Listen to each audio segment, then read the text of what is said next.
Hi everybody, welcome again to Champion Trading. What we're demonstrating for you today, this is a Paul O. Abbe double cone blender. I know a lot of you are familiar with these.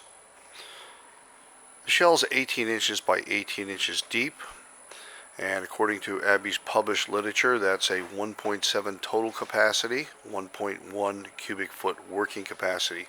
See right there in front of it, that's a 6-inch tri-clamp cap, which serves as the charging and discharge port. It's all stainless steel, pharmaceutical grade, stainless stand, casters of course. Now the unit has the original control system.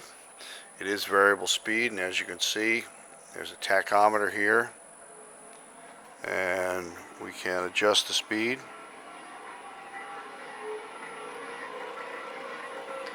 Right now that's showing about 60 RPM.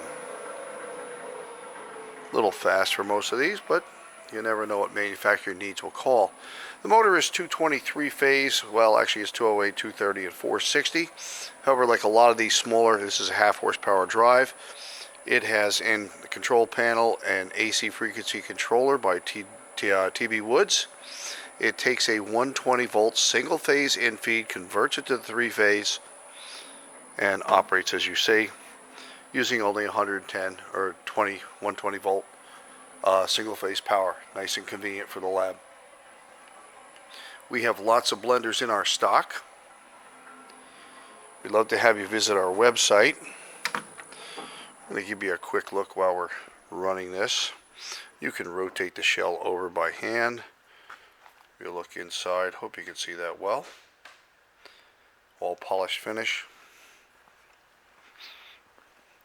Stop button is illuminated. Has the disconnect, stop, and of course an emergency stop.